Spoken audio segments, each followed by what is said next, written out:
Bueno, ahora sí, muy buenas tardes, espero que estén excelentes, que les vaya de 10, que, digamos, estas pequeñas clases, digamos, que intento hacer, rindan sus frutos, porque a la final no nos vemos, entonces hay que buscarle alguna vuelta.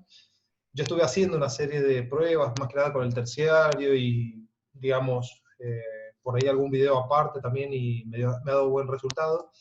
Así que vamos a ver qué pasa. Como digo, espero que esté excelente y bueno, espero que estas clases o estas pequeñas charlas ya sirvan para poder ir avanzando en los temas, para no atrasarse, para ir aprendiendo, digamos, como se pueda dar en estos tiempos, ¿no? Así que bueno, yo de igual manera les quiero decir que tengo la ventana de chat abierta al lado, así que si ustedes escriben cualquier cosa, yo la puedo leer perfectamente. ¿Sí?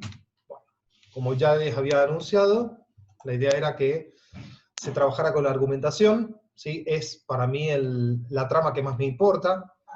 En este caso, tengo que decir que es lo que consideramos como parte 2, ¿sí? La parte 1 está hecha ya en un video anterior, así que ya después voy a ver si se los mando. Creo que a Agustín Aldeco se lo pasé, así que bueno.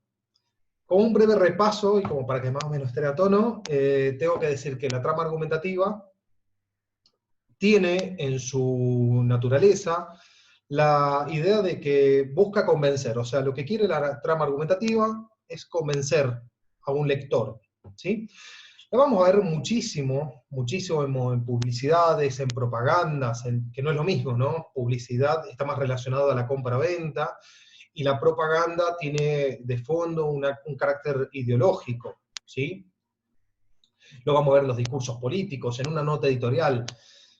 ¿Y a qué se le llama la trama argumentativa? Bueno, la trama argumentativa tiene en su base, como ya dije, la idea de convencer, y para eso hace uso de lo que son argumentos, ¿sí? Los argumentos son las razones, vendrían a ser equivalentemente a lo que serían los porqué, o sea, el porqué de algo. Acá es donde justamente quiero hacer un pequeño comentario en relación también a lo que se dijo anteriormente, y es que el lenguaje es un arma de doble filo. Puede servir para hacer cosas muy buenas o puede servir para hacer cosas muy malas. Y en el caso de la argumentación, está mucho en relación con esto, o tiene mucho que ver con esto. ¿Por qué? Porque a veces hay grandes personalidades de la historia que han utilizado el lenguaje para hacer cosas buenas y otras cosas realmente malas. Ahí es donde justamente también vamos a ver cuáles son las buenas y las malas formas de argumentar. Esto lo vamos a ver más adelante. Pero, por ejemplo, hay algunos casos ahí que tengo ya previstos como para ir tomando e ir hablando de eso que se llaman falacias. Esto ya vendría a ser, creo que en una parte 3 o en una parte 4. Espero que les vaya gustando estos videos, sinceramente. Entonces, voy a sacar los auriculares porque prefiero que me escriban cualquier cosa, ¿sí? Estoy más cómodo así. Total, me imagino que tienen los auriculares apagados. El micrófono apagado, perdón. Entonces, el lenguaje como doble arma, como un arma de doble filo, ¿sí? Los recursos argumentativos, que esto todavía no nos centramos bien, pero son los recursos que uno tiene para poder convencer al otro. O sea, ¿qué estrategias yo tengo para poder convencerlo? Por ejemplo, hay textos que utilizan mucho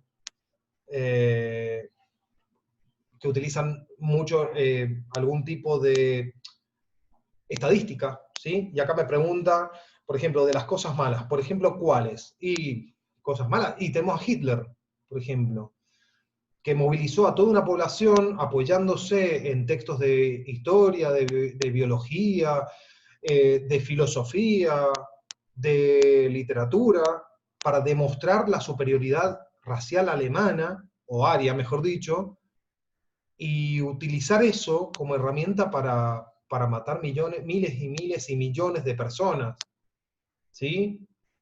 Judíos, gitanos, homosexuales, o sea, es terrible realmente, ¿sí?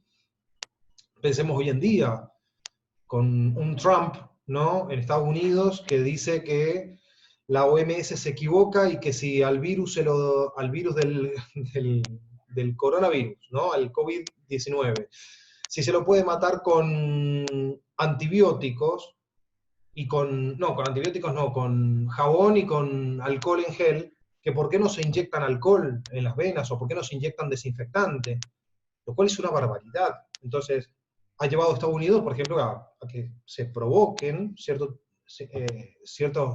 hechos y episodios lamentables en hospitales donde ha caído gente intoxicada. ¿Por qué? Porque como Trump es el presidente de Estados Unidos, es una voz que tiene poder y control discursivo, ha llegado a inyectarse, digamos, en las venas un poco de desinfectante. Terrible. Entonces, hay buenas y malas formas de argumentar. Justamente eso que yo acabo de mencionar de Trump, o en las mismas, algunas de las estrategias de Hitler son, en realidad, malas formas de argumentar. ¿Sí? No apelan a la razón. Eso lo vamos a ver más adelante. Esa sería la idea, obviamente.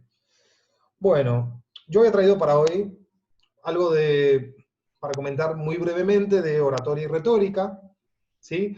Oratoria o retórica, ¿qué es? A ver, ¿es lo mismo o no es lo mismo? En realidad, etimológicamente o a nivel de significado es lo mismo. ¿Sí? La oratoria es el nombre que se le da en latín, o sea, entre los romanos. Mientras que retórica es la forma que tiene digamos, entre los griegos. ¿Y qué podemos llegar a decir? Bueno, retórica, ustedes van a notar que he puesto, bueno, tendría que señalar así, he puesto los nombres, digamos, cómo se pronuncia más o menos con nuestro abecedario, cómo se escribe, y la escritura en griego antiguo, ¿sí? O sea que no es tanto, pero por lo menos para que vean cómo se escribe y alguna de esos grafemas, de esas letras. Resulta que retor significa orador. Entonces, la retórica en esa antigua Grecia era considerada la ciencia de la argumentación, o sea, era como una ciencia. De hecho, en esta antigua Grecia, ustedes, no sé si se acuerdan de historia, de los mitos griegos y todo esto, tienen que recordar que siempre en ética, por ejemplo, se habla de que Grecia es la cuna de la civilización. Bueno, con esto cuna de la civilización o cuna de la democracia, también hay que tener mucho cuidado de tomarlo entre pinzas, por esa razón están las comillas. ¿Cuna de la civilización para quién? Para los europeos. Después, porque los chinos, por ejemplo, o los sumerios ya tenían civilizaciones mucho más antiguas. Luego, lo de la democracia, que ustedes deben haber escuchado. Y entre ellos un personaje, obviamente, que yo lo he tomado porque justamente coincide con el personaje que yo iba a mencionar ahora, muy breves cositas, que es Aristóteles. Lo de la democracia lo deben haber escuchado, que es la cuna de la democracia. Y eso he traído acá una pequeña cosita, un pequeño comentario para hacer. Bueno, como ya dije, retor responde al carácter del orador. Lo de la antigua Grecia, en la antigua Grecia, la retórica era considerada una ciencia. Nosotros hoy la tendríamos que poner entre comillas, porque, a ver, es un conjunto de técnicas. La argumentación es un conjunto de técnicas, la oratoria es un conjunto de técnicas, pero que no llegan a ser una ciencia, sino que más bien las estrategias que yo tengo para poder convencer a ese otro. Casi como si fuera una lucha, ¿no? Donde uno utiliza el lenguaje como una herramienta y como un arma.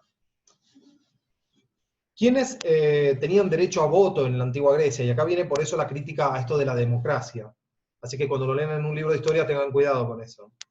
Entre los antiguos griegos, quienes tenían derecho a voto eran solamente los homoioi, ¿sí? Que ustedes han escuchado, por ejemplo, palabras que empiezan con homo, significa igual. ¿Bien? Por ejemplo, no sé. Hay un montón más. La cuestión es que homoioi significa igual. Pero en ese momento los homoioi eran solamente un grupo de personas. Los homoioi, los que a sí mismos se decían los iguales, eran los hippus, o hippoi, perdón, que eran los que podían cabalgar en caballos, los caballeros, los que tenían caballos, o caballerizas. Por esa razón, democracia a medias, porque no solamente podían votar unos poquitos. Encima, esos poquitos, ¿dónde votaban? En un ágora, que era un lugar abierto, y luego digamos, cada uno tenía que expresar, ¿sí?, verbalmente y hacer uso de retórica para poder convencer a esos otros. Y entre esos personajes, bueno, ahí he tomado uno que llegó a ser un emperador muy importante de Grecia, que fue Alejandro Magno, cuyo profesor fue Aristóteles, que es un gran filósofo, matemático, físico, etcétera, etcétera. En esta época aparece este señor llamado Demóstenes, ¿sí? O Demosthenes, dice ahí, también lo puse con los caracteres griegos como corresponde. ¿Y qué pasa? Demóstenes nace en Atenas el 384 a.C., o sea, imagínense, 4 siglos antes de la llegada de Cristo, por lo menos del año 0, en lo que es actual Grecia, y muere en el 322 antes de Cristo, o sea, saquen la cuenta que son aproximadamente, yo soy malo para las cuentas, pero entre 50 y 60 años, ¿sí? Fue político, que para la época era muchísimo, político, orador, que fue considerado el mayor orador de la antigua Grecia, pero no es por eso que lo he elegido, ¿sí? Ustedes ahí tienen algún otro dato, ¿no? De que fue proveniente de una familia adinerada, etcétera, etcétera, etcétera, ¿sí? Tuvo una serie de problemas, de hecho, termina sus días bastante mal, eso también lo vamos a mencionar también más adelante. ¿Qué pasa con él? Bueno, algún dato importante también de su vida es que a partir del año 354 intervino en asuntos políticos, se hizo famoso por sus discursos, denunció la ambición de Filipo, ¿sí? Que Filipo era un rey de Macedonia. Ustedes saquen la cuenta que actualmente Macedonia está al norte de Grecia, lo que es la región de Albania, si mal no recuerdo, y eran como unos griegos de segunda clase, o sea, porque los griegos eran tan complejos, ¿no? tan xenófobos, que consideraban que, por ejemplo, cada uno de los habitantes de las polis era griego, si es que era una polis. Pero tenían mucho rechazo entre ellos, o sea, se vivían disputando. Y, sin embargo, se juntaban, por así decirlo, para pelear contra los que ellos consideraban todavía más extranjeros. De ahí viene la palabra bárbaro, por ejemplo. O sea, bárbaro significa el que no habla griego, sino que es el que hace bar. ¿Sí? Que ya por ahí he buscado algo y lo he puesto. Tiene una serie de discursos, este Demóstenes, llamadas las Filípicas, que justamente como el nombre lo dice, están destinadas a Filipo, y tras la muerte de Alejandro Magno, que Alejandro es el hijo de Filipo, justamente se sublevan una serie de regiones en contra de esa hegemonía macedonia, porque había sido un imperio. Demóstenes vuelve, el problema está en que no le va muy bien, porque siguen las batallas, él se encuentra en ese gran problema, y al haber sido derrotado, tiene que huir y se suicida por envenenamiento, ¿sí? Pero como dije, no lo había elegido por esos datos, esos son datos que los pueden encontrar en cualquier lado. Este que he traído tal vez también, pero me gusta muchísimo. Resulta que él tenía un problema que era tartamudo. Y ustedes van a decir, ¿cómo un tartamudo llega a ser un gran orador?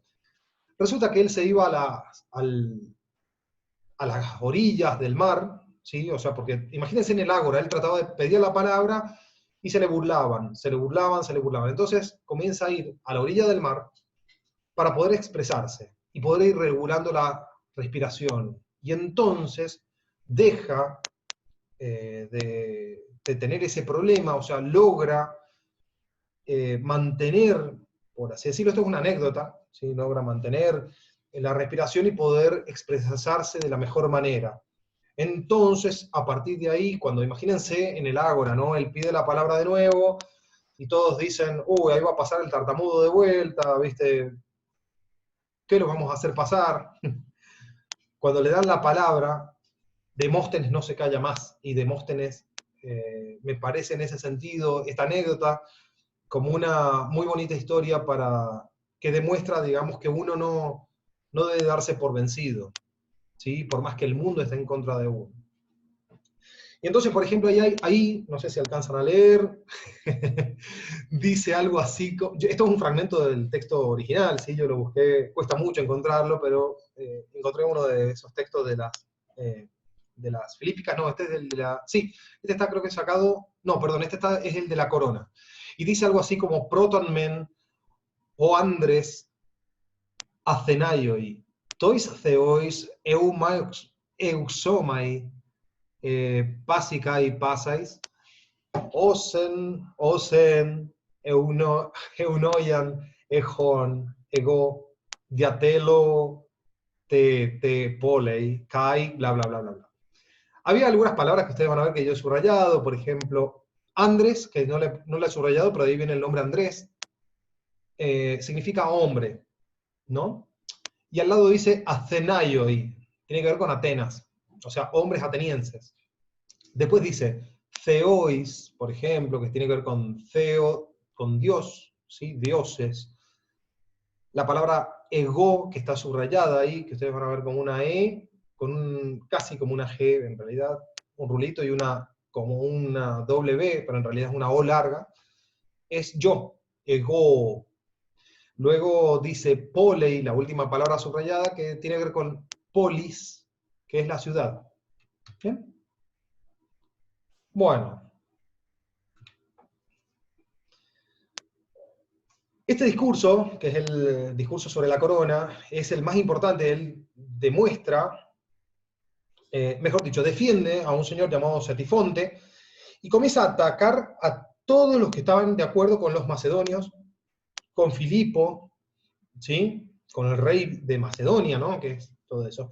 Y acá busqué ese fragmento que me parece que es quizá uno de los más fuertes y donde se ve bastante claro este discurso, ¿no? Y dice algo así, ¿no? Dice, si se ven obligados a actuar en el espíritu de esa dignidad, en el momento en el que vengan al tribunal a juzgar las causas públicas, deben recordar que con el báculo y el cargo de cada uno de vosotros recibe la confianza del ancestral orgullo de Atenas. Pues, ¿qué calumnias, infeliz? ¿A qué tomar tantas fábulas? ¿Por qué no te curas con el eléboro tu delirio?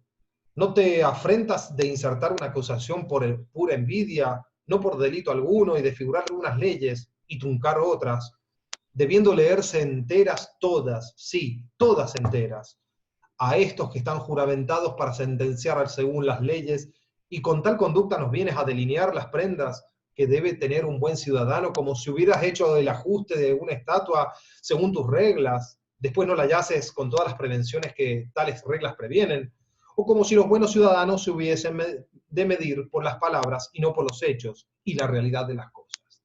O sea, justamente en la defensa, fíjense que acá hay algunas cosas que por ahí se pueden tomar, como por ejemplo esto de ¿por qué no te curas con el éboro?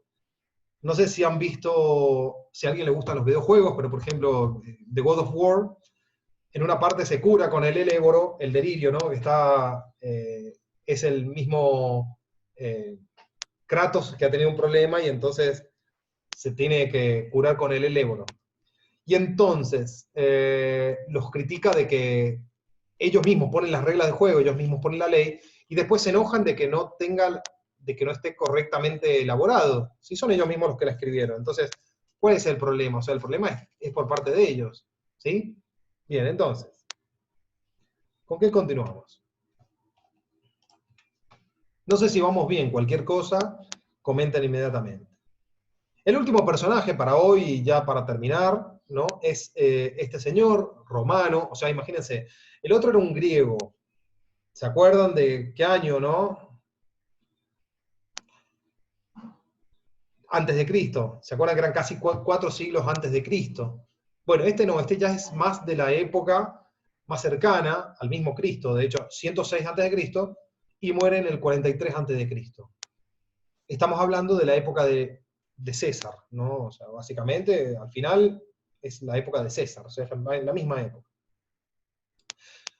Marco Tulio Cicerón, que acá, como comentario al margen, el apellido viene de un pariente de él, o sea, los italianos, hasta el día de hoy, siempre ponen los apellidos, digamos, de manera muy cómica, o muchas veces lo hacen, y entonces, ya sea por un defecto físico, o ya sea por alguna característica personal, queda ese apellido, ¿no? En el caso de Cicerón, Cícero, en italiano actual, o Cícero, Cicerus, en latín, significa grano. Entonces algún antepasado de Cicerón debe haber tenido algún grano, digamos, importante en una parte visible de su cara.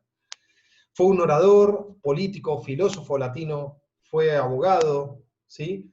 A diferencia de Demóstenes, en la vida de Cicerón es muy interesante porque él no es de familia acomodada, sino que es de una familia plebeya. ¿Qué más podemos llegar a decir? De los datos que he buscado, acá está. Este es importantísimo. Lleva a cabo una de las batallas más dramáticas y peligrosas de su carrera, su oposición a la conspiración de Catilina. ¿Qué hace este hombre? ¿Y por qué lo he tomado para hablar de la argumentación? Bueno, resulta que Catilina era un opositor en el gobierno, en el mismo Senado de Cicerón, ¿no? Imagínense dos partidos políticos. Sin embargo, este mismo Catilina conspira contra Cicerón al punto que le cae con una guardia de soldados en la noche para asesinarlo. Cicerón se ha enterado por otros medios y eso no llega a suceder. Entonces, al otro día en el Senado, a partir del otro día, comienza una serie de discursos en contra de Catilina, que reafirman su posición política y de paso le dan muchos favores. Y de ese discurso, o de uno de esos discursos, porque son muchísimos, o sea, las Catilinarias son un montón de libros, yo he sacado solamente un fragmento de uno, dice algo así como, a ver, acá vamos a levantar esto para poder leer, y dice, nulla enim est natio, quam partimescamus, nullux rex, qui velum populo romano facere posit, omnia sunt externa unius, virtute terraque marique pacata, domesticum bellum manet, intus insidiae sunt, intus inclusum periculum est, intus est hostis. Bueno, a ver, hay palabras que por ahí las puse porque justamente las pueden llegar a reconocer, tal vez. Y en una traducción sencilla, digamos, tal vez me he equivocado en algunos fragmentos, pero es algo así como, imagínense, este hombre en el Senado, señalándolo a ese que ha querido asesinarlo, y dice, no hay nación a la que podamos temer, no hay un rey que pueda hacer la guerra al pueblo romano. Claro, ¿por qué? Porque Roma ya era la dueña del mundo, o por lo menos de Europa, o por lo menos de una región, digamos, importante, tenía un poderío tremendo. Entonces, es como que él dice, bueno, no tenemos ya a quién tenerle miedo. Entonces, ¿qué pasa? Son cosas de la tierra y el mar, continúa la guerra en casa. Dice así, continúa la guerra en casa. Las insidias están adentro, encerrado dentro está el peligro, dentro está el enemigo. O sea, imagínense en ese momento, él dice, no tenemos a quién tenerle miedo, somos romanos, somos los más importantes del mundo. El enemigo no está afuera, sino que el enemigo está acá adentro. Y ese enemigo es ese señor llamado Catilina. Y lo señala, de hecho. Entonces, ese discurso o esa serie de discursos es quizás de lo más famoso que tiene. Y por último, y acá para cerrar, esto lo voy a comentar ya para otra clase, ¿sí? Sí, espero que les haya gustado, ¿sí? Es muy cortito esto, pero la idea es que sea así, pequeñas presentaciones para que no se aburran, para que les sea más simple, para que se pueda aprender mejor, etcétera, etcétera. La parte de la argumentación, ¿sí? Acuérdense que ya los griegos pensaron que era una ciencia, entonces ellos tenían 5 partes. Pero de esas 5, hoy en día, o con el correr del tiempo, que se reducen a 3. La inventio, la elocutio y la dispositio. O sea, ¿qué sería? La inventio, el tema. En muy pocas palabras lo estoy haciendo, ¿no? Ya por eso digo que va a ser para otra clase. La inventio es el tema. ¿Qué se me ocurre? La elocutio es qué cosas digo o cómo hago para que, digamos, qué recursos utilizo para convencer a ese que le estoy hablando. Y por último, la dispositio, que vendría a ser de qué manera ordeno mi discurso para que pueda convencer mejor. O sea, puedo comenzar por un lado, puedo comenzar por el otro. ¿Sí? Bien. Bueno, hasta aquí llegaron los temas de hoy. Espero que les haya gustado. No sé si tienen alguna pregunta para hacer, la pueden hacer por el chat. ¿Sí? Yo leo automáticamente y puedo ir respondiendo. Y si no, bueno, dejaremos y cerraremos acá. Como ya dije, espero los comentarios y espero a ver si hay si lo necesitan, que sigamos con esta metodología. Yo no tengo ningún problema en ir haciendo otros de estas presentaciones. Por ahí creo que se aclara un poquito más y se puede dar un poco más de temas que se pueden llegar a pasar si uno los manda solamente por texto y por trabajos prácticos, que al final termina siendo a veces contraproducente, ¿sí? Así que bueno. Bueno, si no tienen ninguno, no sé, acá me preguntan si va para trabajos, de los que digo, no, en realidad esto es para darles una idea y un marco de qué es lo que estamos viendo, ¿sí? Hasta ahora no, en realidad esto es para darles una idea de qué es lo que estoy buscando yo, qué es lo que espero, qué es lo que me gustaría que vean cuando yo les pido texto argumentativo. Porque a veces pasa que uno les pide texto argumentativo, un ejemplo, y me dan un texto expositivo. Por ejemplo, me han dado, por poner un caso, un texto sobre la célula, sacado de un manual de estudio. Y no es argumentativo, eso es expositivo. Hay una diferencia, ¿sí? Así que bueno, eh, dejamos acá. Cualquier pregunta, cualquier cosa, la acepto ya para después. Y nos vemos a la próxima, ¿sí? Bueno.